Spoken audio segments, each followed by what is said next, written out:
I'm doing all this, never touching steroids. Most of these guys I'm competing against are using, abusing steroids. Example A. Have people accused you? Yeah, I mean, I don't make You got a question? Dude, I got sunburned. Nobody has ever accused me of steroids. I don't know why, but...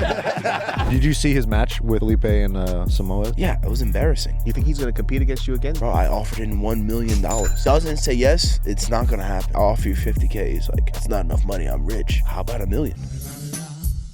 I know when he gets on steroids because I'll get like a random text like you suck or something like that.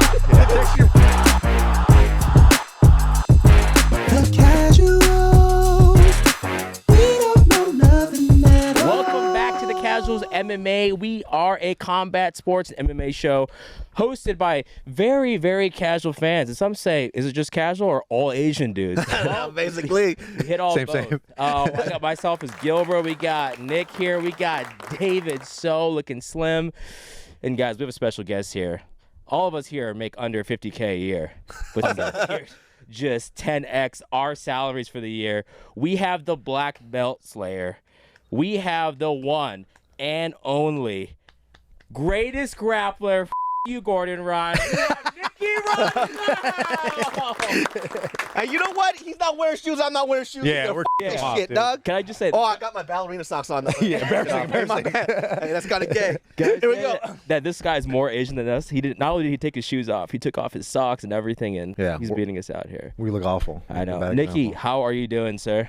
Yeah, I'm doing good. I'm just living life out here in California. That's a guy that we You like the California life versus Texas, Austin? I like the weather. There's too many people here though. It's way too many people. Yeah, it's everywhere you go. So I feel like all of California is pretty hectic. I haven't been to like the countryside yet, but Oh, yeah, pretty. In Fresno, you'll see some. You'll see some Yeah, you large see some planes. racist people out there. They're gonna be looking at you out up there, and dude. down. They're gonna be like, what's this guy's doing? who the fuck is this guy? Who's this guy over here?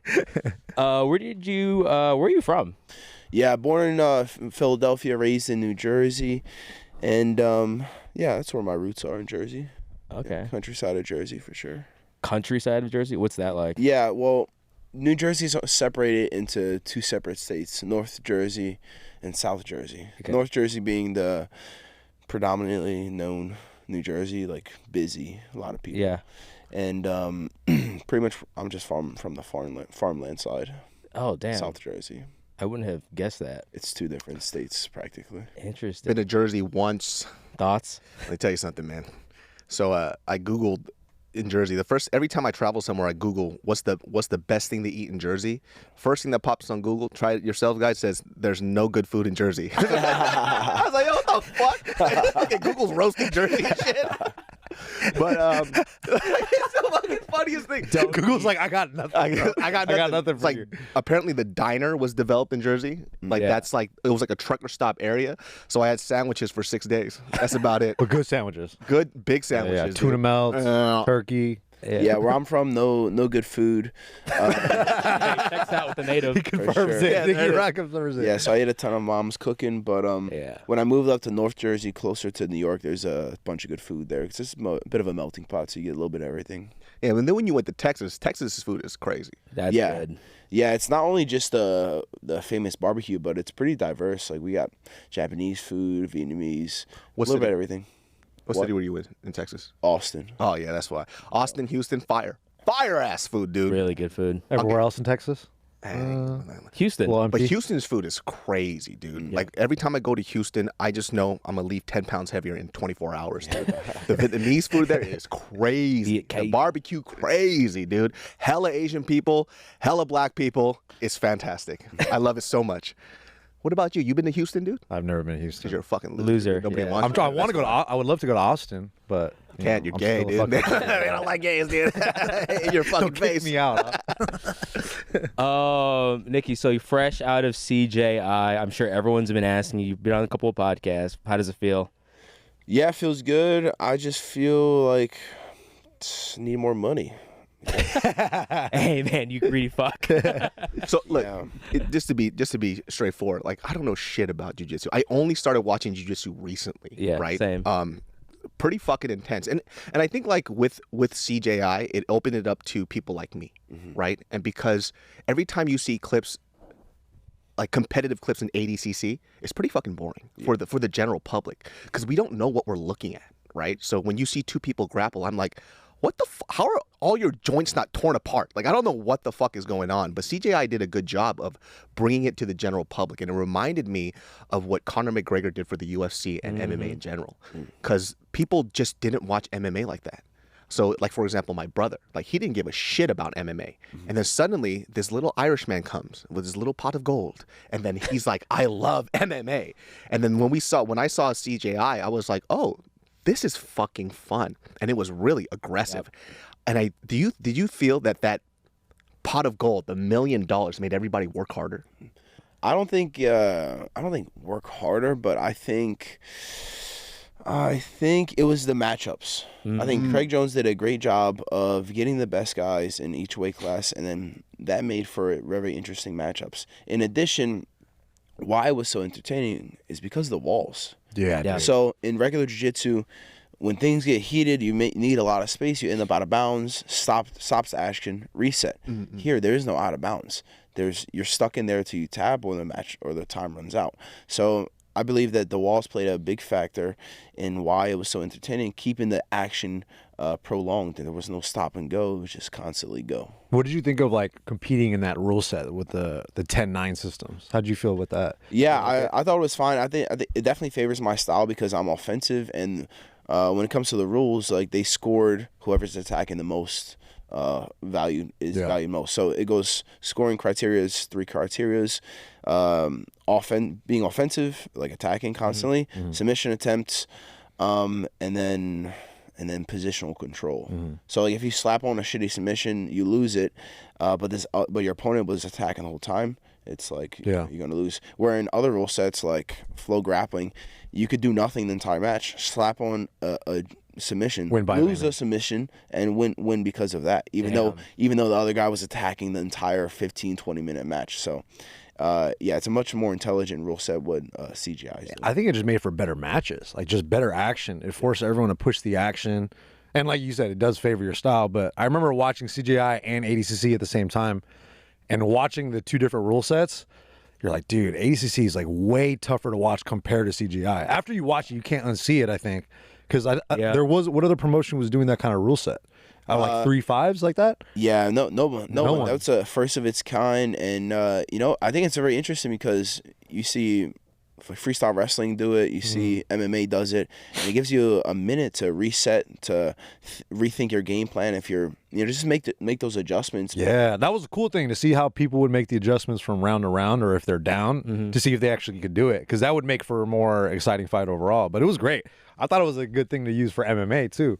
Open scoring seems like the way to go. Well, people have been trying to. That conversation has been around MMA for a while, right? Just because like the idea behind open scoring is like round to round, people need to know what's happening, right? Because if you don't, then how do you create action, or how do you like create drama? Yeah, how do you you know what I mean? Like, because you'll see it in MMA too, where not so much now because I think Dana White's getting on people's asses about it, but if they're up 2 rounds and they're just like coasting, and so it kind of creates for the sport to be a little more exciting, right? Because at the end of the day, and I always say this on this podcast, is like if you're not catering it towards like the layman to see what's going on and to have it be entertained, there's no money in this. Because the professional is always going to critique it like a professional, right? But they're not the ones that's going to shell out money, right? Because it's like people who sit on the couch that want to be like you, that want to watch. Because if a fighter says, well, you can't do what I do, so shut up. It's like, well, cool, then I'm not going to, if I could do what you do, I wouldn't spend the money watching you. You know what I mean? Exactly. So it doesn't really make sense for when, I think like when athletes get angry at the layman to just like say what they say. That's why people watch sports, because we want to watch excellence, because we literally cannot do it, Yeah, I think another factor into why it was so entertaining is just having one match at a time. Yeah, for real. The switching on from the viewer standpoint, I was like, dude, I wanted to kind of see what was going to happen. It would switch, and it wouldn't be that cool. Especially when you're there live, like you got to pay attention to three matches at a time. It's like it's not favorable, and every match is supposed to be crazy. So yeah, definitely having one match more valuable. So I'm assuming, like, because you're teammates with Craig Jones, so you kind of, I'm sure that you got the announcement before, like maybe the rest of the guys did, or did you? The CJI? Yeah, that the actual tournament was starting to happen. Yeah, I mean, I definitely got. it was definitely told, one of the first guys that was told, but I was super skeptical. I was like, brother, it's 3 months away. You're literally going to do it on the same exact weekend as ADCC World Championship. And I was like, bro, is the money even real? Like, Yeah. like, and then It's a crazy amount of money. Dude, yeah, it's unheard of. they spend $3 million pretty much, a little bit over $3 million, Wow. and they made it all back and then some. wow. Oh, wow. Yeah, which is impressive for a 3-month event. That's so That's crazy. Wow. At the same weekend as ADCC. Yeah. How That's conflicted were insane. you? Kind of like to go for the gold, Because I know you wanted to go for ADCC originally, right? Dude, it was honestly, it was a pretty hard decision early on, just because since I started jiu-jitsu, my only goal was to win ADCC and be number one pound for pound. So I was definitely torn, but then once I realized, I got confirmation that like, yeah, it's gonna happen. The money's real. I'm like, fuck it. Like, with that kind of money, that becomes the most valuable tournament in jiu-jitsu. It's like 10,000 to win your weight class versus 1 million. It's incomparable. I think the only guys that didn't do it were confident that they couldn't win, or they got paid a shit ton of money. You hear that, you bitches? Because it is a big risk. Like if you compete in ADCC your whole career, and then this new tournament comes around, and then you're like, I don't know if I could win the $1 million prize. You might just stick at ADCC. Yeah. Either that or they got a lot of money behind the door.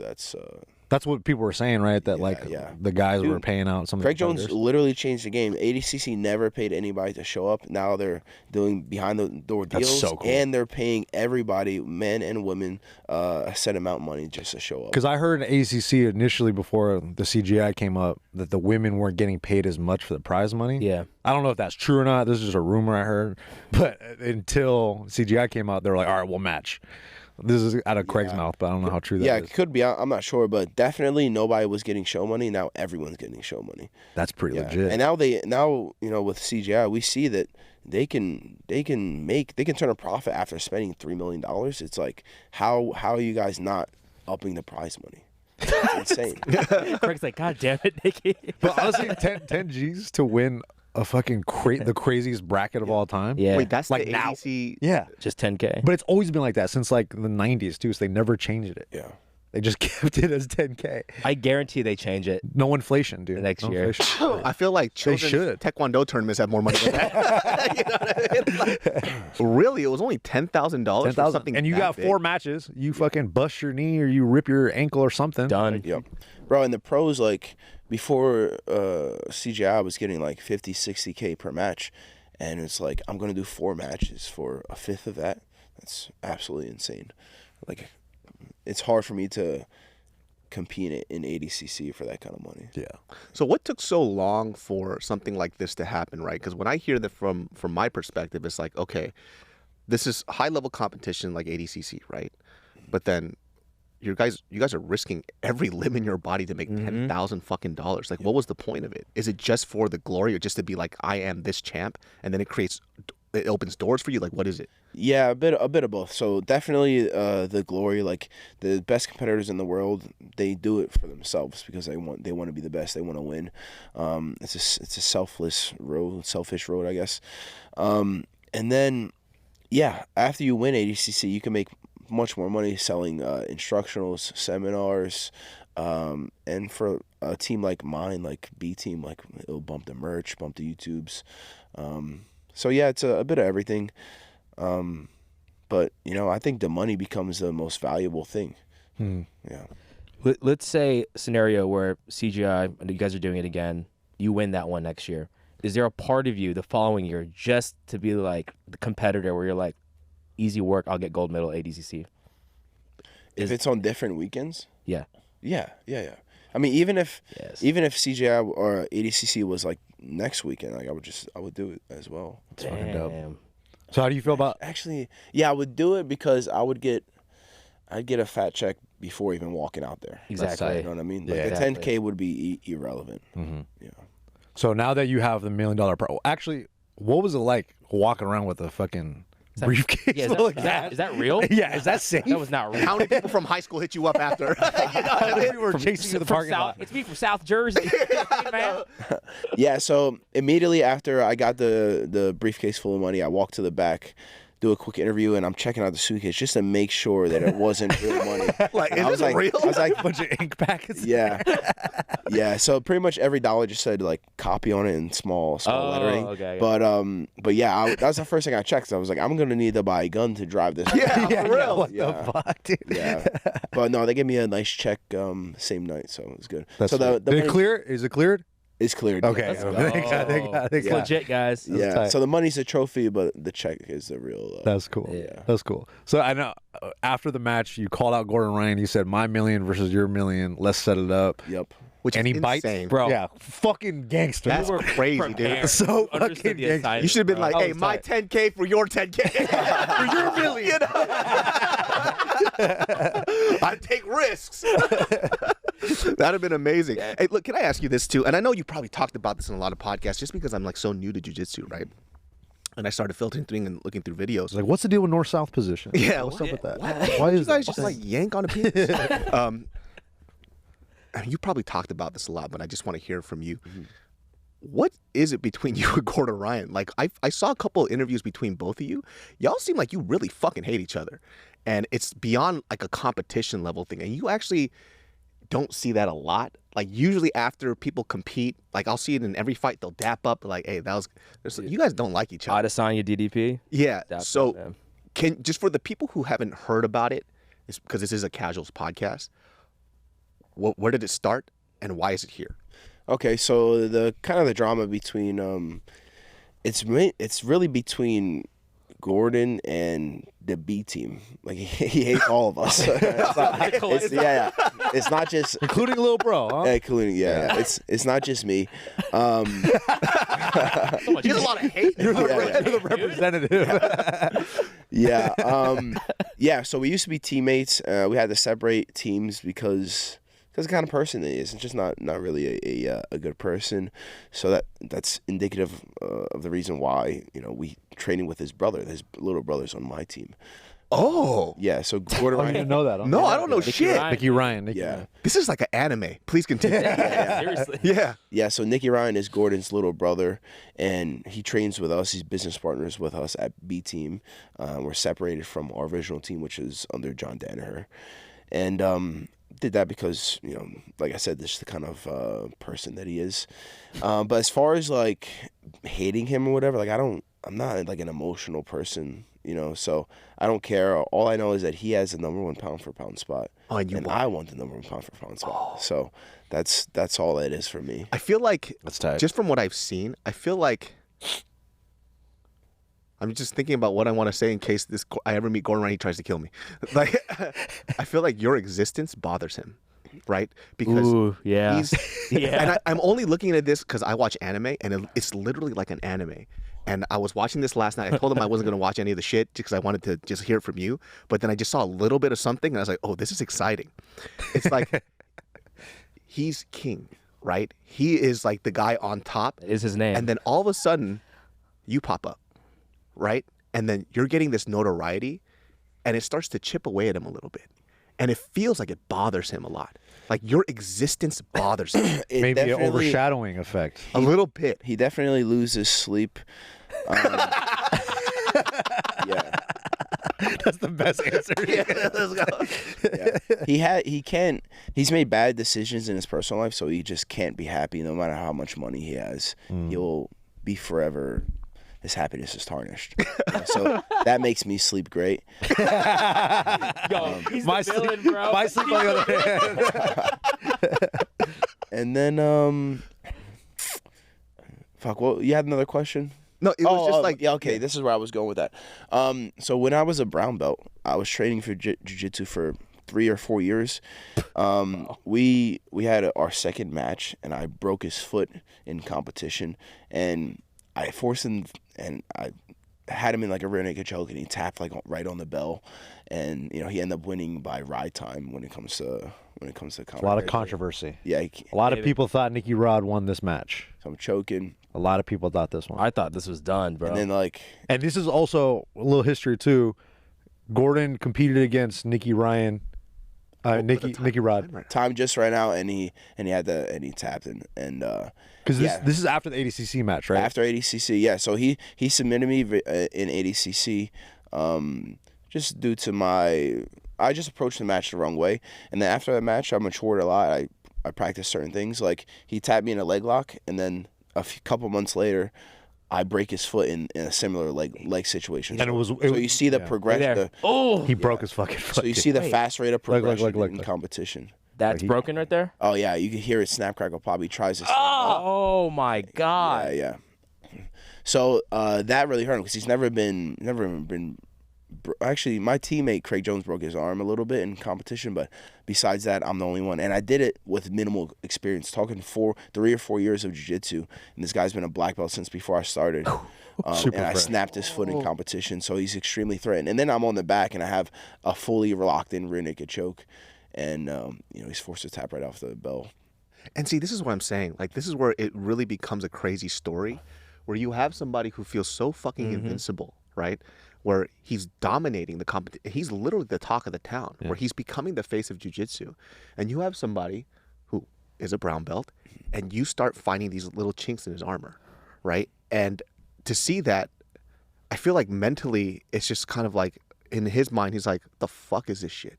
You know what I mean? Pissed off about it. And it happens to a lot of like sports players. Like anybody in any type of sports, when they become elite, there's always going to be somebody out there that's vying for your position.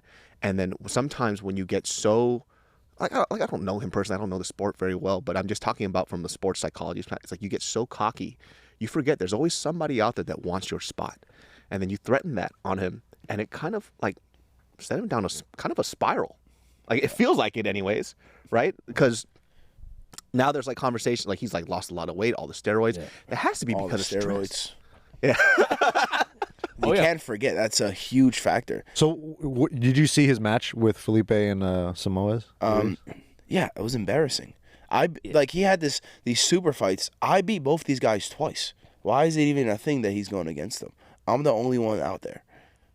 You think he's going to compete against you again? Does he want to? Bro, I offered him $1 million. If he doesn't say yes, it's not going to happen. Yeah, that's tough, dude. Because now that's tough. Like I had a previous call out maybe 6 months ago. I was like, I'll offer you $50K. He's like, that's not enough money. I'm rich. How about $1 million? Let's do it. Yeah, what's the excuse now? Yeah. So the ball's literally in his court now. Yep. Yeah. So if he's got to he answer. doesn't reply to this, it's like, well, you said it wasn't enough money, so what's up? Oh, what if he doesn't respond? Are you gonna poke the bear a little more? Are you gonna do some promos and just be like, I won't break your ankle again? Knock on his front door. What do you feel like you have to do? I think that's the internet will take care of that. If he doesn't it respond. will. It'll poke at him over a while. I mean, if he says no, if he doesn't respond, like. Because I think that's what the people want. As a fan, that's what I want to see. That's what I want. Right? Like, after watching that UFC Fight Pass match, I was like, dude, we got to run it back. Yeah. We got to see. And also, too, the rule set kind of, it's just not as fun. But, like, in a CGI rule set, I think it would be a really great match. Walls can't run out of bounds, keeps the action going. It'll change the game for sure. Yeah. So, I don't know. Hopefully he says yes, but I kind of feel like he David, won't. Talk more shit on camera so we can make this happen. Well, it's not that I'm talking. It's just like I'm watching it from a story perspective, right? Yeah. And it's pretty fucking exciting. What's impressive too, to toot my own horn, is that I'm doing all this, never touching steroids. All of these guys, most of these guys I'm competing against are abusing steroids. Example A. Have people accused you of using steroids? Yeah, I mean, come on, dog. Come on. What I got, it doesn't make sense. You got to question that. You got to question that. Now do your. Oh shit. Hey, me too. I got something. Yeah, bro. That's how natty. Yeah, baby. That's I look like a real natty kid. Nobody has ever accused me of steroids. I don't know why, but David's on roids. Like, right. Did you do a test with plates of dates? Yeah. So like.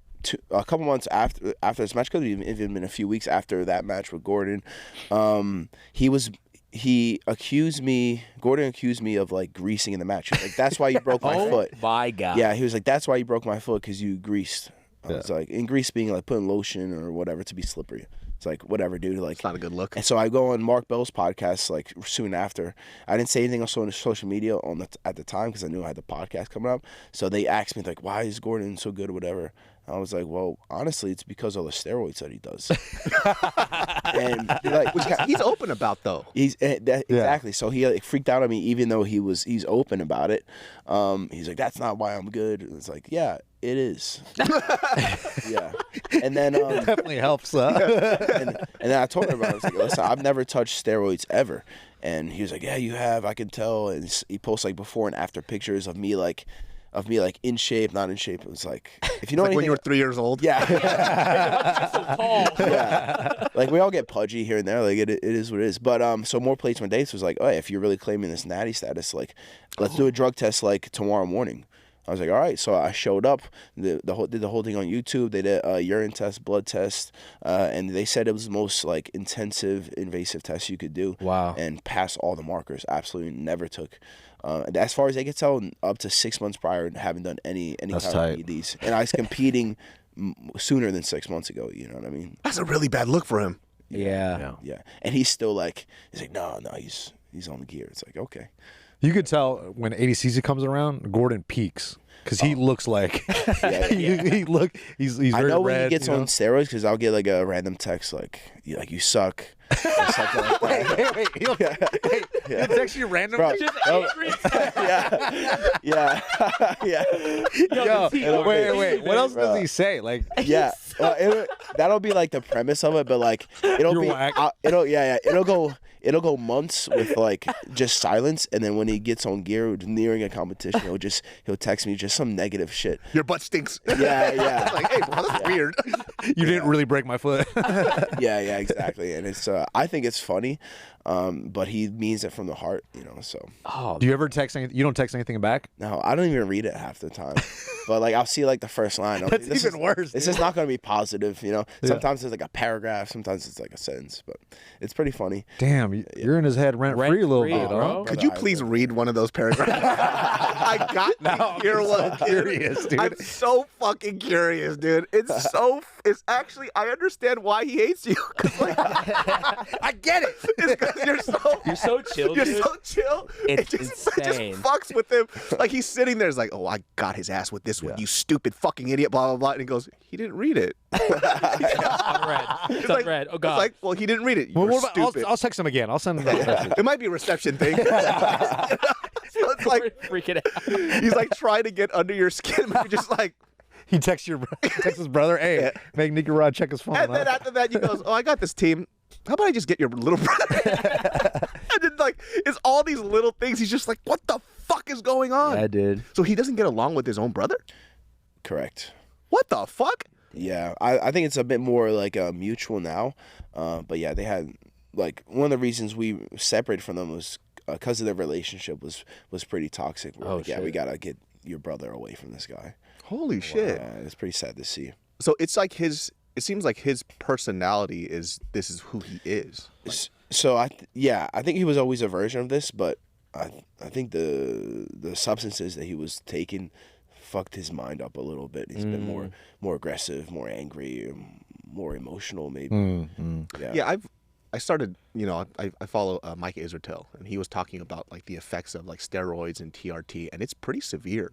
Like it's not what everybody thinks it is, right? It's just like, oh, you get strong, but then there's this whole psychological damage that happens to you. Yeah. You get extremely aggressive and angry, like just very visceral, just dangerous thoughts Really going through your anxious mind. too, yeah. Hyper anxious, you can't breathe. It's like, dude, like, is it worth it? You send messages to Nicky Rod. Nicky You Rod. suck. Fuck you. And then you get off and you're like depressed because your muscles are gone, your balls don't work, you can't come. It's fucked up. That's the trifecta right I there. hope your That's next response is you can't come. Dude, if you only knew. When's the last time you come? Question mark, question mark. After this podcast, he's gonna text you again. Why did you say that? We might get messages, dude. I can't come. He starts sending you a video of him jacking off. Look at this. It's a lot. Yo, we might get those videos. Be careful with that. And then send it to us, and we'll put it in the video. We'll do a breakdown. It's like, why did I send that? Oh, it's evidence. It's the TRT. Gordon Ryan, please don't kill me. I just make jokes for a living. Thank you. Dude, speaking about your like chill demeanor, I didn't know this about you, but like watching like CJI, you do this thing where you would like after every round you would just breathe, not talk to your corner, and then you would also Fire. after every win, dude, you were so calm, hands behind the back, like an anime character. You look locked in, bro. Is that a different mindset? Have you always been like that, or? For me, the hardest part about the tournament was not thinking about the money. Right? So for me, when it comes to competing, it's best I compete the best when I'm myself, when I'm bold, I'm courageous, I'm confident, and I act intelligently. And for me, if I'm thinking about the past or the future, it prevents me from being the best version of myself. So I'm always just trying to be absolutely present, just appreciating the moment that is in front of me, and getting after it as so.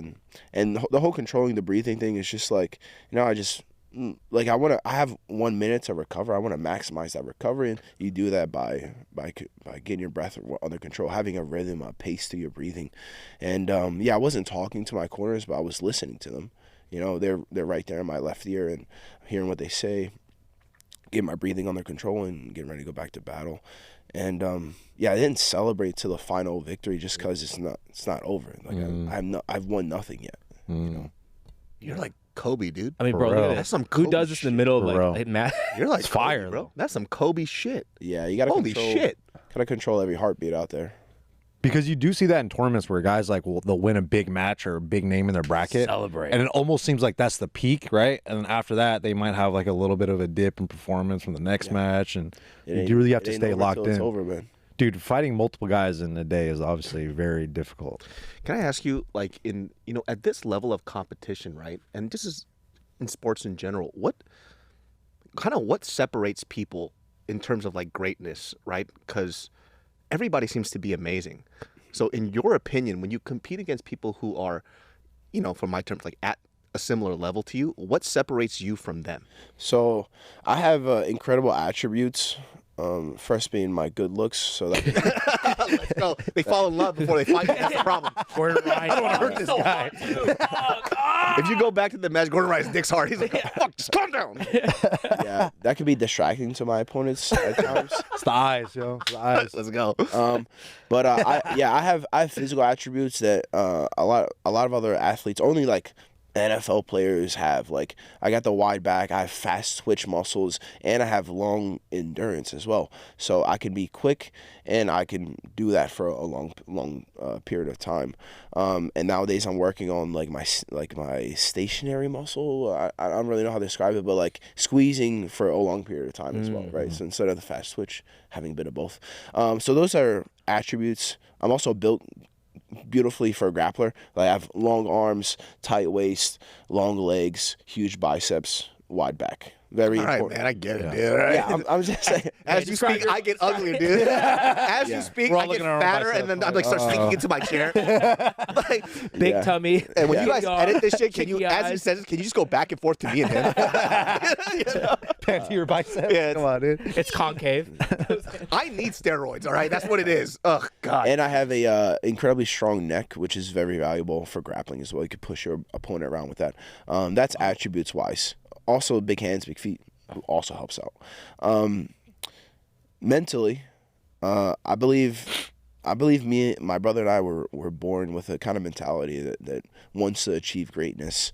I grew up understanding what real hard work is early on. Like, I've did sports my whole life, but since I could pick up a hammer, my dad was kind of guy that flips houses. He did all the work by himself. So I'd be, grabbing tools for him, and then before you know, I'm working with him and doing different shit. But my whole life, my whole like adolescent life was helping my dad out, fix houses, anything from demolition to putting hardwood floors in to concrete work.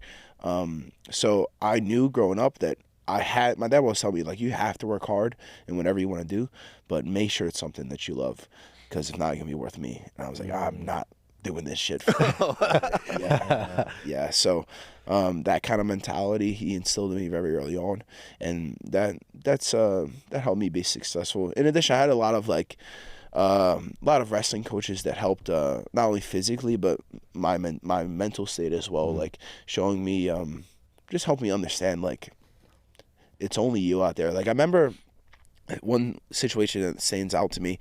I was wrestling during summer, which is like off season, and I was like the most tired I've ever been in practice, and my coach was looking at me like maybe I was pouting or something like that. He was like, nobody cares.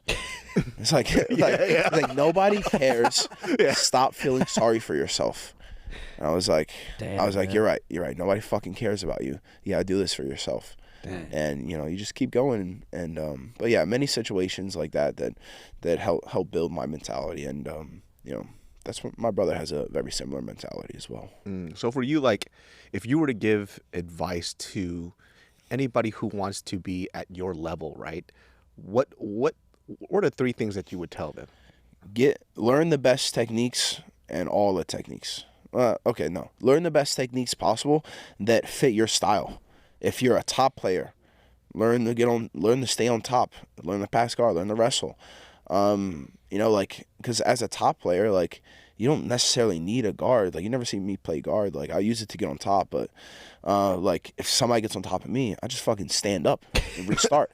I'm not sitting there, rolling around on my back. I'm a dominant grappler. I'm going to control. And if having another man on top of you is kind of... That's what I'm saying. That's what I've been saying. That's his favorite position, though. This guy right Coming here. like hard. My wife hates me. Like a cocker spaniel. He just starts butt scooting all the way through. Just leaves a streak on the floor. Or my style. Yeah, so I would say, learn the best technique. Train often. Train every day, like 7 days a week. And understand that you can get all the cardio that you need in the live training sessions. You don't need to be doing extra cardio and stuff. Something I did different this camp is that I didn't do any extra cardio. Previously, I would do like two plus workouts a day, 7 days a week. And some of the extra workouts would be like super hard cardio, tough lifting, CrossFit style, like EMOMs every minute on the minute, shit like that.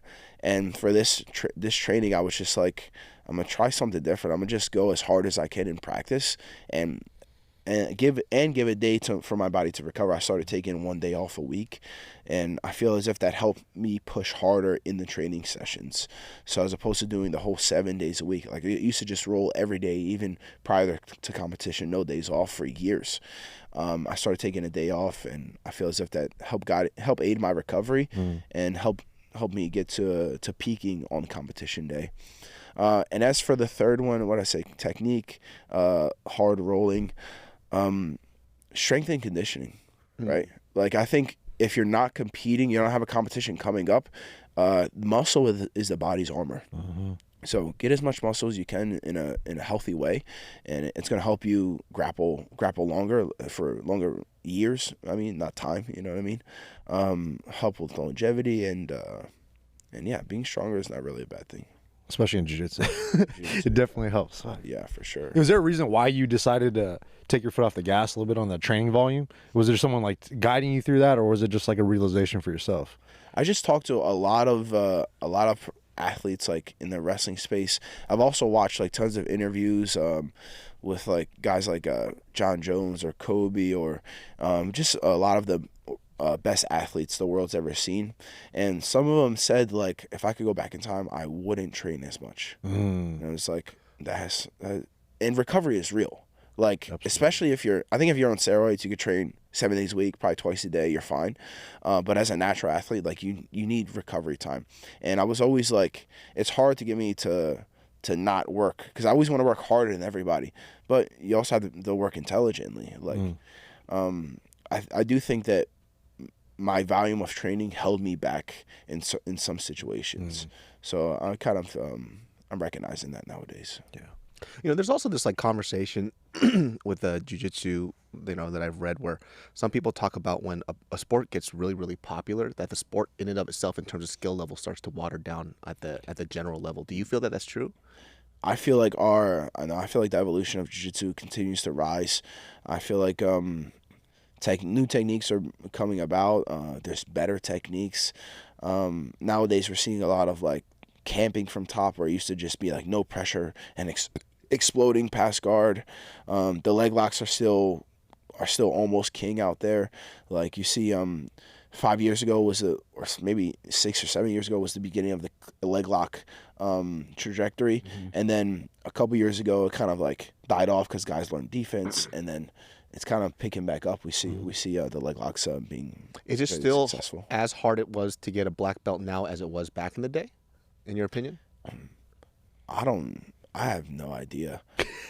Yeah, Yeah, because they don't do know. belts really. Well, right? I have a black belt, but like, I mean, if you're talking competition, I've been a black belt since day one. Bro, he was know what I tapping mean? out black belts as a blue belt, right? When he was a blue Brother, belt, I he did silver local- placed in. I did ADCC. local competitions like as my first tournament, and I was subbing black belts. Like, A white belt. yeah, So- like bro, God. like by like 2 weeks of training, I was subbing black and brown belts in competition, and just understand. Like I was obviously I'm incredibly athletic. I have the wrestling background. Nobody's going to get on top of me. So like I would just do shitty submissions and break like fucking dad's arms and shit. They're just like, what the fuck? Yeah. It's just some dad coming through like, who is this man? Like, this guy's in my bracket?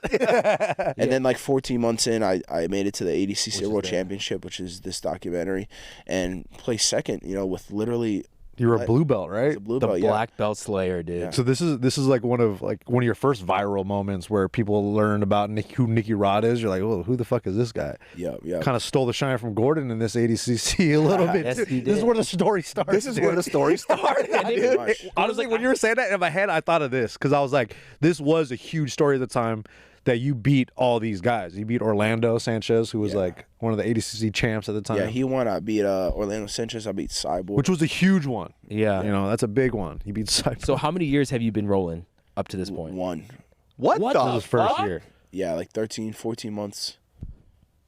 You think about going back to the shaved head or what? Yeah, I'm gonna cut it off when I get back. Fuck yeah.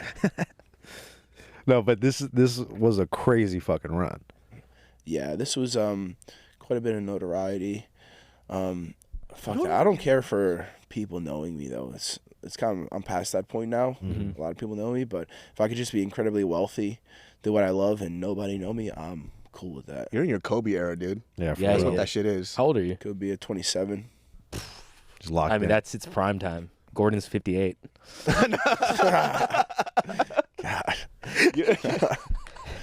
You're really at this Jesus. like position in your life now where I feel like, I think I was 21 here. Jesus, That's Christ. crazy. 21 a year rolling? Fuck. You have any idea how many people's like feelings you hurt this day? Like you hurt a Yeah. lot of people's feelings. But this is the wrestler argument, right? Like my coach always says, like you get a college wrestler, depending on their credentials, they're practically a black belt at grappling already. You know, like once they start learning how to do subs, Yeah. you have to learn how to deal with these guys' pressure. And Most of the wrestlers have an issue transitioning to jiu-jitsu because you have to. There's a long period of time where you're gonna get beat up. You're gonna lose in practice at least.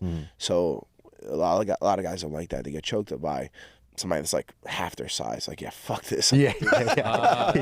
I'm out. Yeah, this guy's like wins Big Tens or NCAA championship, then you have a fucking nobody brown belt choking them. It's like, it's very demoralizing. Yeah, for real. It's hard to get past. What'd you think of the some of the wrestlers that competed at CGI, like Jason Nolf and Pat Downey? I think Nolf could definitely do really well. In You look jiu-jitsu. great, dude. Yeah, if he trains at B team for a couple years, like I'm confident he could do really well.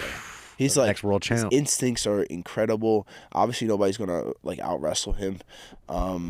And yeah, man, he's just an intelligent guy. So I know that he can be great at jiu-jitsu. Well, his match with Ty, like I was expecting Ty to have like bigger gaps in the jiu-jitsu, but man, like Bro, he's they were smart. neck and neck. Yeah. They were right there. Yep, And yep. he's also just a blue belt too, right, or something like that, or Jason. That's what yeah, they say. he's like barely trained. You know what I mean? Like he trained like for this competition. That's kind of it. He's an Olympic level wrestler. I almost said level wrestler. Asian as you can get, dude. He's Olympic rebel, dude. Jason Nufru. He competed against Ty Rotolo. He was probably one of the number one seeds in the bracket and had a really competitive match. So it's crazy to see this level of wrestler crossing over to the highest level jiu-jitsu guys and having a very competitive match. It's just He was it's lifting cool for the heavies, right? sport, man. Nah, Jason's so like it was the Levi fight. technical. Like I've wrestled quite a bit with Jason. He's just incredible, man. Like his level of efficiency and effectiveness on the mat. It's he also his head placement at all times. It's like it's beautiful. He has a win over Burroughs, doesn't he?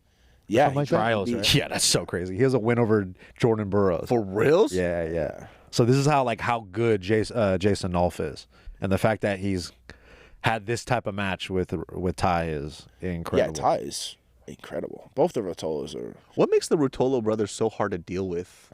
Their pace is number one. Their pacing is they have super high pace, high volume of attacks. They're nearly impossible to control, like to pin down and solidify like a dominant position, and and they're gas tank. Like they don't really get tired, but even if they do get tired, they'd rather die than quit. Oh shit! Yeah. Anybody, because the whole story of any fighting brotherhood or like the Rotolos, their brothers, when they get to train with each other, they're killing each other. The Tackett brothers, I'm sure the Rodriguez brothers. My brother tries to kill me. You know, His brother also got silver. his brother competed. He's a purple belt, right? Purple belt. Purple belt, yeah. He competed, but he's also one of those guys that's been fighting the best guys in jiu-jitsu since he started the sport. So like, is he a purple belt on paper? Yeah, but in reality, he's definitely black belt level. But he won silver medal at the ADCC championships the same weekend they did CGI. Yeah, if I would have been sick if we both won. Oh my God, That'd have been crazy. press tour. But like he had such a crazy run. What do you think of your brother's run? Dude, I mean, I thought he was gonna win it. Again, you're talking like natural athlete versus some enhanced guys here and there. That one guy was big. You're talking about I Bodoni? don't see- Yeah, but don't. Bodoni looked like a different weight class. He wasn't always that size. I was like, that guy's. There's huge. I watched his instructionals, dude. He definitely wasn't always that size. Yeah. Jay's one of the smallest guys in that 88 kilogram division. When those guys that cut weight, they're like 210, 220 Because the weigh-ins are the day before? day before. Yeah, Yeah, that's crazy. And Jay didn't cut any weight. He's like 185, 190. So he's substantially lighter than those guys. And I was telling him before, but I think he understood now. I was like, bro, you have to get to 200 pounds. Like if Jay puts 10 solid pounds of muscle on, like he's gonna be a monster. like he passed his guy's guard early, like in the beginning of the match, and then Giancarlo's intelligent, so he made some adjustments, and Bro, the thigh size. The guy he's competing against, the guy on the right, that's Bodoni. He's the reigning champ, I think, at this weight division. Yeah, he won it too. And this is J-Rod's first ADCC. Because I know he won trials, right? Yeah, he won trials 4 years ago. So and he lost in the first round to Pedro, but it was super close match. And then Jay's in the finals now this year, and he's only so crazy. I think he's 22 right now, so he made the finals at 22 as a purple belt. Only been training for 3 years. Another brother. Jesus Christ, man, dude. What's The brothers. Something about your family, huh? You guys were blessed, and you guys are hard workers. It's like when talent and hard work kind of comes together. He's also handsome. Oh, well, there it is. Yeah. Doesn't help, dude. Doesn't help. Cornrows, man. Interesting choice. Once you have cornrows and you're good looking, it's pretty much done, dude. Yeah, you can do whatever you want. You can rule the world. Green eyes. When You he gotta gets tap yourself out before it even starts. It's like, when he gets to 200, want to it's get over, lunch bro. later or what? Damn. No, but it is cool to see J-Rod because he does compete against like the best guys, Yeah. and he does put on amazing performances. Like he competed against this phenom kid named Mika Galvao that everyone's been talking about. Yeah, fuck me. And that match was incredible. Like nobody really gives Mika Galvao like that type of work. So it's really cool to see that happening. Yeah. Do you ever get nervous? I mean, yeah, I get a little nervous, but I feel like being nervous is part of the game. Like if you're nervous, it's like your adrenaline's pumping, so you're gonna be faster, sharper, and prepared. Like it's a natural instinct to be on edge. You understand, like you're putting your body on the line. You're gonna go out there and potentially could get hurt or break or hurt somebody else. So it could be a life changing event. As far as like injuring somebody goes. And how do you feel about like, how does losses like affect you mentally? Does it help you or does it hurt you? Every time I've came across that kind of situation in competition, I've always got way better afterwards. Yeah. Look at that Gordon match. Yeah. That's dude, proof. fucking- How motivated were you? Like, how did your training or mindset change after that ADCC final, and then going into that match with him at the UFC? Did you change anything? Did you feel like? Yeah, I mean, I just trained a lot more leg entanglements. Like I got heel hooked, so I'm like, all right, we gotta fix that. So it took a few months. Did tons of leg locks, and then we get back into a leg entanglement with the same guy, and then the opposite happens. I break his leg. So Pretty cool. That's a pretty cool. Well, I think that's what I'm talking about, like where it's like the whole like anime story. It's like this guy here. It's like you took that loss and then you upgraded because you have this perceived goal to go for. And for him, it seems like he's just fighting with himself. Yeah. So at that point, it's like, you know, if I ever get to speak to him, it's like, what's your next goal? Like, what keeps you going back? Because if, from my perspective, it's like, okay, in this competition, well, yeah, I guess he won on the technicality, but he did get choked out, right? Even though the time ran out. For him, if he had that mentality still of probably when he was younger, maybe he would be like, hey, let's run it back immediately because I want to show you that you got lucky or something like that, right? But it's been, how long has it been since that match? It's been 2 years. Oh, shit, it's been a hot second. That's the last time he came. Because it is. 2 years. Dude. The boy's backed up. Bro, the longer he waits, the better I'm getting. Like it's gonna be Because I know he's really adamant about beating Felipe Pena like 3 times, right? Like no, he got beat by Pena twice, and then he beat Pena twice. So he wants another time, so he has one and more. And he over got him, submitted by Pena twice, and he just beat him by like points. Yeah. So the reason why I bring that up is because I'm curious why he hasn't really used that mentality against competing against you. Yeah. Because he's gonna lose if he competes. I feel like this really is a super That's fight. the right There's answer. so much at stake, though, going up against you. Just the story. No, this is the biggest It's fight in massive. grappling for sure. Like it's Gordon and Nicky. Like that's what has to go down. There has to be somebody in Saudi Arabia named Abdul that's going to put this together. We need a sheik. Is that a Saudi name? I don't know. That sounds racist. I don't know. Fine, we'll do it in China with we start Cersei. I don't give a fuck. Hey, canceled out. There we go. That's more likely, I think. Yeah, Xi Jinping. I don't give a fuck. Let's go. for this. Cancel out racism. But there has to be somebody out there named Abdul that wants to be like, hey, I'll give both of you $2 million just to fucking see this out. And if he says no, then it's really Now we know. Now we know. What's the percentage in your mind that it's going to happen? That he's going to say yes and accept the challenge? I don't know. I'm not even thinking about it. If he says yeah, we take it. If not, In my head, as a fan, I'm like, I think 40% he's going to say, yeah, dude. I think he's more likely going to say no. Wow. I think the internet is pressuring him. Yeah. Over time, it's going to build up stronger, right? Yeah, The yeah. probability of that happening. Yeah, because I just like wonder because he's, you know, at this level of competition, I feel like you want to go against the best, especially when something ended like that. I think he's worried about his legacy. He's won the past like 50 matches or something he's had, hasn't lost in a few years, and now he sees this big threat. This guy that 2 years ago, as a brown belt, broke his foot in competition and choked him, forced him to tap out. Is like had 2 years to improve, and then just win the $1 million tournament. And Gordon probably hasn't really been training that hard that much, and it's like it's a lot of it's on my side. I mean, I feel like for him too, it's like, let's say, in fact, he does lose. Well, he's at a point now where he's delayed it so long, it's already affected his legacy. Like, once you delay it 2 years after it ends like that, it's kind of already, that chip is already there now at this point. So the only way for him to clean that slate over is for him to beat you in good fashion. Because at this point, I'm pretty sure. I mean, I don't know what other jiu-jitsu fans feel like, but 2 years is a long layoff. To not recompete with you when that happened. Yep. So, and he's competing against, Yuri Samoas and Pena at ADCC, which he's had multiple matches against those guys.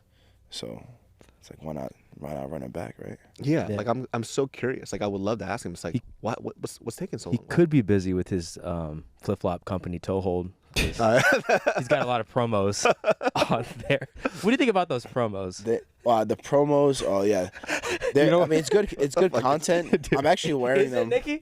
I'm actually wearing them right now. Oh, no way. Yeah. That's fucking tight. These are the Gators. I love the real owner. His name's AG. He's a fucking gangster, and super nice guy. But he has an incredible product. That's the coolest endorsement, honestly. Dude, Rival, he's wearing his enemies. But it's because it's a good product. It's a great It's product. purely because it's a good Dog, product. and these are alligator skins. It's real gator. Those look pretty sweet. See, this is why this guy hates you, dude. It's because like You're really, too chill. You're just so Too cool. It's like when somebody tries to just get under your skin and it just doesn't work. They're Yeah. trying to figure it out. Like, what is it that I'm going to say that's gonna fuck with this guy? And then you're over here like, yeah, I love your company, dude. Fuck, I'm not gonna come again.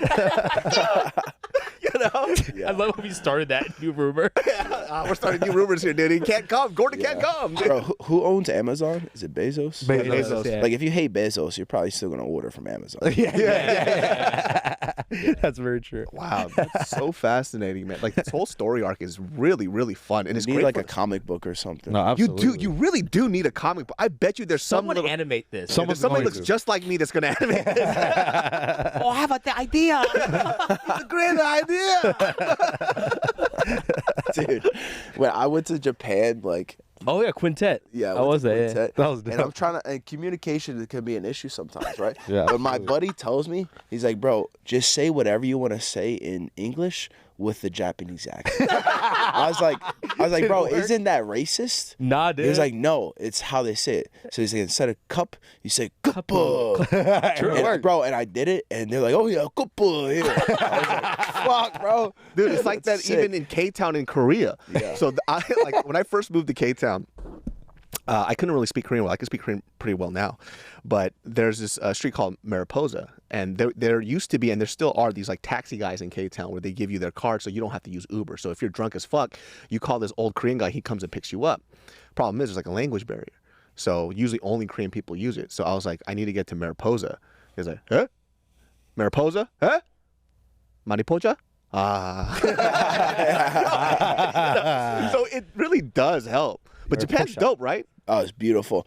The best food I've ever had. It's so fucking let's good. go. Yeah, like it was incredible. Like the fast food, you just go to some corner shop. They got like seared steak, white rice, miso Oh, soup. that's a It's dream. like, bro, they make it in 3 minutes. You pay like in a little machine. And it's $3. Bro, it's $3. One of the best meals I had was they give you like a Wagyu steak, breaded and deep fried. They fry it for like fucking a second just to get it crispy. Oof. It's raw on the inside. They give it a stone to cook it on. And again, every meal is like miso soup, white rice, veggies. Had the best ramen in my life out there. And it's like always these random spots, like they're not on Instagram or whatever. You just walk in and it's just fucking amazing. Yeah. So it's like Corner store. it's just always like that. Like 7-Eleven, dude. Yeah. The best ramen I had too, we don't even know where the fuck it's at because we just walked in and we ate and I was like, where's it again? I'll never eat it again. You know? Damn. Dude, when we were in this sex store you just showed, right? We were in the sex store just exploring, and this guy buys like a midget-sized sex doll. It was a hot midget, Yeah. right? Huge tits, nice ass, whatever. Whatever, dude. I got hard. Yeah. So he shoves it in a black duffel bag, bro, and like sprints out. Yeah. Couldn't wait to get home, brother. What? That's my kind of guy, honestly. Yo, dude. I know that guy. That's so funny, That's dude. me. That's my guy right there. Bro. Yeah, bro, and it was like $3,000 he paid for it. Holy shit. That's wild. He was saving up for that bad boy. It's so weird, like in Japan, where society as a whole, everybody they're about rules and structure. Yeah. But then there's the outliers where there's so much rules and structures. Like after work, hey, it's time to fucking wild out. Yeah. Have you ever been to a Monster Cafe over there? No. Monster Cafe is the weirdest shit you'll ever go into. is It's literally like Alice in Wonderland LSD shit, and it's all transsexual people, and they walk in and there's like They have that over there? yeah, dude. Look, I mean, they have if this. you coil somebody up this much, they're going to fucking snap.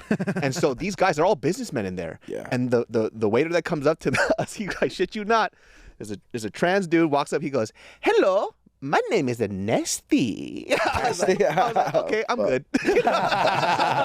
But you just go Goodbye, there, Mr. and then you're just eating food there, but they're just having Nesty. fun. They have so much weird shit in Japan just for like people who are outliers, and it's just like the most fun thing you can fucking do. Yeah. My buddy Kenta Iwamoto is from Japan.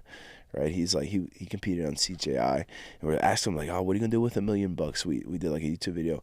He's like, "With $1 million, I'm going to open up a host club." We're like, "A host club? What the fuck's a host club?" They're like, "It's like a where the women serve the men." We're like, "Yo, like a strip club?" They're like, yeah, a strip club, but for women, where men work and women pay. I was like, oh shit! Yo. He's like very popular in Japan. I was like, oh, There's get some weird shit in get it Japan, going, dude. bro. Like, I have a friend who likes to partake in extracurricular activities out there. What do you mean? What do you You mean? know, like there's like Getting sucked bars up? where you could just sit and have a beer and drink, and then there's a drape below where they suck your dick as you're just fucking drinking. Oh, Just that's cool. It's like, what? But apparently, like if you're a foreigner, you can't really go. There's not a place they'll accept you. Oh, really? It's But- racism. yeah. That's it. Dude, There I you couldn't. go. I couldn't go into the sauna. Okay, They were Because tattoos. Tattoos. Yeah. What? Yeah. Yakuza stuff. That's why. Yeah. This guy not Yakuza. This is he? guy's Yakuza? This guy not Yakuza. Rodriguez? It's like a cultural thing. So there's a few hotels that have it for like gaijins or like Americans. They don't care about tattoos. That's fine. But because of cultural nuance of what it means, it usually means that you're a gangster. And so they just don't want to deal with that shit. So they won't let They don't want no U.S. trouble. being a gangster is cool. Yeah, exactly. It's a positive West thing. side. So now because of like tourism, there are certain places that will allow for people to go into the onsen with tattoos. You just have to find them. Usually at hotels they'll allow it, or you just go to onsens where it's an individual onsen, where it's just you in there by yourself. But if it's like that, they'll put patches on you, so they'll cover up your tattoos. But if it's too much, it's not gonna work anyways. But other than that, dude, get your dick sucked while you get a beer. You know what I mean? Not bad, dog. Have you ever seen this? They bought panties because they're all weirdos. It's about Bloody period panties. Bro, they smelled like from a foot away. What the fuck? Yeah, you Give put him a little quarter ball in. too. Yeah. It was like this penny dispenser. And the same guy that bought the dog just grabbed one, smelled it, and ran. Oh, yeah. That's sure. crazy. You can just go up to this. 1,000 yen? Japan's That's cheap. amazing, dude. Wow. Yeah, that's wild. They have rules, but they don't have rules at the same time. Yeah. It's fucking dope. There are a lot of old people there. Like, these people live for a long time. Yeah, yeah. Oh yeah, they have Blue like zone. yeah, like Japan has like some of the most amount of centennials. I think Yeah. they're in Okinawa. Oh, wow. And so they're working class too. Like if you go to like the rural countryside, a lot of the workers there are above the age of 60. Oh, wow. So their issue right now is that they're not fucking enough. Yeah. Yeah. So now it's like they're trying to get some foreigners to come and just fuck because Japan's dying out. I heard that they're paying people to go over. Yeah, right? to go over there and then procreate, to have kids. Because it's like, dude, They need the numbers. yeah, that's why you see all these old people working. Yeah. Because the younger class isn't there. They're not fucking. Yeah. We gotta do something about They're going to this. call you up. We need babies. Hey, easy work. I don't want to take care of them. Got it. But you just had a baby. I did. You're yeah. a dad. Yep. How does it feel? Congrats. Yeah, it feels great. Do you feel like that fired you up a little bit more for? Because it happened right before the tournament, right? I think subliminally my testosterone got elevated. I think I'm a protector now. So Let's go. something like Different that. class, yeah. Yeah, for sure. But it's a good time. Yeah, he's like 2 months old, and he hasn't talked back to me yet. So You Probably won't happen for a while. Quick, you know? This guy's fucking us up. That's the new dad bod. yeah, they were telling me like, Oh my God. I'm embarrassed. my friends were like, aren't you not sleeping, whatever? I was like, brother, that's what the woman's for. And that's the right answer. Hey, Papa's bringing in that bread, Yeah. all right? Let's get $1 million. Brother, Daddy's got to fight. Daddy's got to You're fight. paying 5 bills. bets. You're not changing diapers. Oh, look at that, dude. And if you have anything to say against him, you can, because he'll Yeah. kill you. In your fucking face. But be really chill about it. Cool about it. I'll kill you. Since we are an MMA channel, we do want to get some early picks in 2 weeks. You watch MMA, obviously. UFC Noche. I actually want to get your thoughts on some of these guys that are competing jiu-jitsu wise or just MMA wise. Oh, Merab. We got Sean O'Malley and Merab. Wrestler, striker? What is your take on it? I mean, I do think O'Malley's gonna win. I'm not biased because I like both these guys. I've met them both. I just think skill set wise, like Merab, okay striking, great wrestling. Sean, great striking, decent wrestling, decent jiu-jitsu, to where I don't think Merab, even if he gets him down, he's gonna hold him down. Right? Yeah.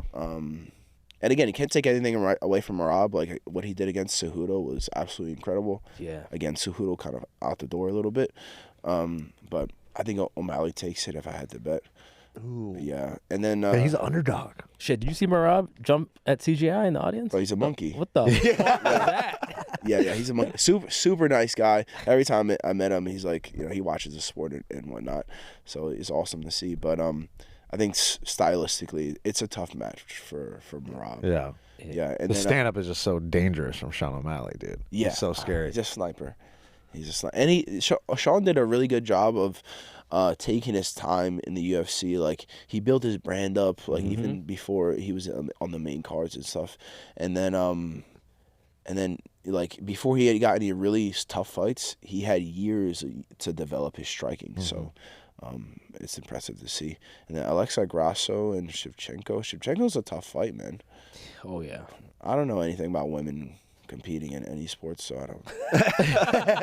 But honestly, this was even the odds say it's 50-50. Like even the last Nobody couple knows. fights. Yeah, it's 50-50, dude. Nobody knows. Yeah, they had a draw in their last match, but a lot of people thought that Shevchenko won. So this will kind of like finalize what's going to happen. But Shevchenko was a dominant champ forever. Like she was impossible to beat. My buddy told me, like, I think he said this yesterday. He was like, I wish women's UFC was like a separate event. I didn't On a different night. I didn't like Sunday I night. didn't comment or agree with it, but I just thought that was funny. Just let it sit. Yeah. You know, like the WNBA and the NBA. Yeah. There are different seasons. Yeah, you one know? gets Yeah. paid, one doesn't. That's it. Yeah. Dude, this is so funny watching the tough for Alexa Grasso and Valentina. So they do the thing where they like hang out with their team, right? Like the coaches take them out. Grasso took the entire team to play Topgolf. They're like, oh, it was so fun. And you cut over to Valentina. She took her whole team to a gun range. It was basically calling them pussies for not knowing how to hold a gun. Wow. I'm like, this lady is terrified. She is Russian as fuck. She doesn't let them drink water in their practice. Oh yeah, no water. Have you heard that? No. Dude, When she was she, like, like- she's yelling. I'm like, no water She to the believes end it of makes practice. you weaker. I'm like, bro, drink some water. Wait, what's the You ever had logic? a cramp? Get some sodium in there too. Yeah. Don't drink any water, please. This next one is fire. bro. Oh, What do you think? Lopez. Ortega. two good jiu-jitsu Diego guys. Lopez. This is, I would call this a 50-50. Yeah. Really? Yeah, because they both had great jiu-jitsu, decent striking. Like, I would think that Ortega maybe has a slightly better striking than Lopez. That's what I would think too. But you know, Ortega's taking some damage, and he's a bit older. yeah. You know, so Diego's a big guy too for a featherweight. yeah, he's a big guy, and you gotta think he's hungry. He's young. He's just started. He's climbing up. His eyes are really close together, That's a good sign. It's like a shark. right there. It's like a shark. Look at, hey, baby shark. They're predators. They're apex predators. That's what they said. 100%, dude. And I think Lopez is Mexican and Brazilian. Oh, So the Mexican part can take a fucking punch. Yeah. Rojas. I think Rojas wins. yeah, but say this guy's last name, Nick. Shit. Aorequinlig. Phonetically pretty solid, I think. How would you say it? Go ahead, Gil. Arukurengle. No, wrong. Shit, dude. You got one? Chen. Mr. Chen. Dude. Russian last I'm name. not- I but can't a even Ching Chong face, pronounce dude. that. Love it. David, you going for your boy Rosas? Always, dude. He's my favorite. It's my Yeah, guy, I dude. think he takes He it. should win. Yeah. He a big Yeah, featherweight too. I'm not gonna go against him until I see. Yeah, I think he's just so hungry. Like, and plus, you know, the way he looks, this is his only thing he can do. He's got. You know what I'm saying? Like, this is I just want him to yell "Chi Wee Wees" afterwards. I don't want any more of that. No more chihuahuas. Chi Wee bro. Wees, then you don't like that? Yeah, and then we don't know who this is. Yeah. Yeah, we'll just move past it. Yeah. Oh, dude, it's all one. Daniel big- Zellhuber though. This this boy, so German good. Mexican. Yeah. Scary shit. That's an interesting combo, German Mexican. Zellhuber. That's a crazy fight. Are we gonna see you in MMA? Let's say you accomplish everything. You'll see me coaching. Yeah, I'll coach fighters. I'm making millions of bucks, and I'm not getting punched in the face. That's pretty. That's a good true. deal. Fucking Yeah, That's a good fucking That's deal. pretty good. Yeah, I'm living good. Family's good. Bills are paid. We chilling.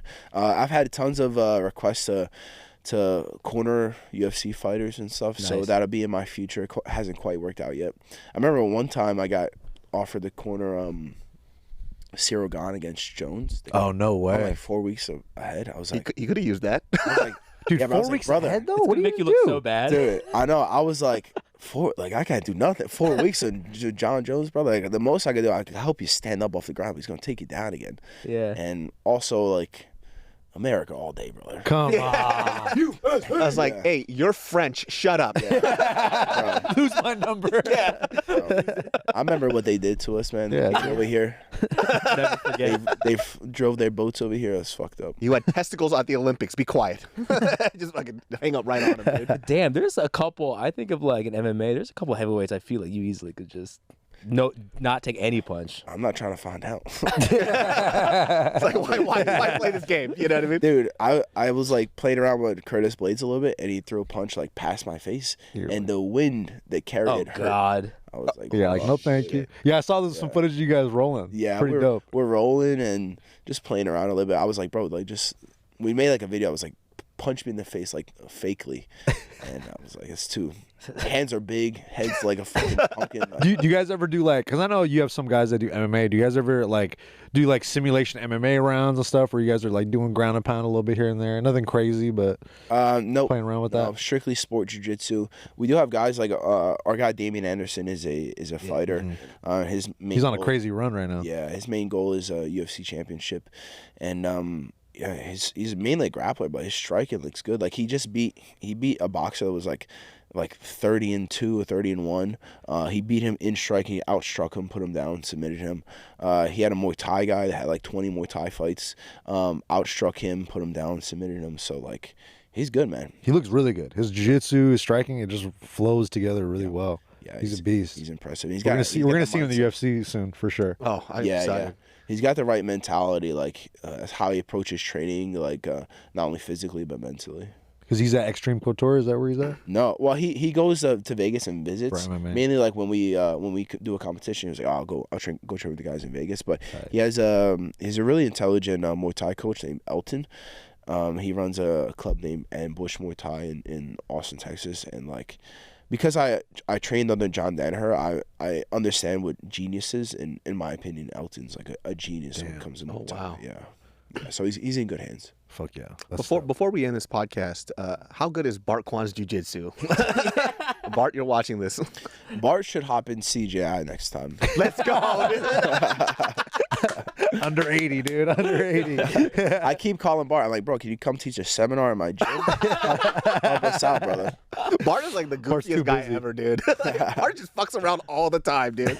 No matter whatever type of training it is, Bart's main goal is to giggle. So that's like his thing. Do bits the whole time? Just doing bits. He's an octopus. Like, nah, you guys are fucking rolling, dude. Anything you got to promote? Anything you can announce? Well, I don't know if this will be out in time. Probably not, but I have a seminar like this Sunday in Fresno, California. Doing a seminar tour around the country. Maybe? I'm going to do a seminar tour, so keep your eyes out for that. It's going to be pretty much in the Midwest. I'm going to go up to like I'll probably hit Albuquerque, Salt Lake City, Heck yeah. Wyoming, shit like that. So that'll be like in the winter time. And what else I want to promote? Oh, make sure you guys subscribe to the B Team Jiu-Jitsu YouTube channel. Yep. Give our content some love. I also have a beef jerky company, Carnet Jerky, CARNEJERKY.com. You can check it out, experience the secret sauce, and enjoy some meat. Plans to do next match. What time frame? Probably October, December. Nice. Yep, we'll get it in. Gordon Ryan, stop being scared, homie. Yeah, dude. I got to say this for you anyways. I do it for all fighters. You little punk bitch. All right? I'm not saying it as me. I'm saying it as him. You punk bitch. Where the fuck are you? 2 years, you pussy? Stop fucking coming in your hand and sending me pics all night, bitch. Come out. There you go. Woo-hoo. Guys, Nicky Rod. That was a good call. Thank you. That was one of your gayest call-outs, dude.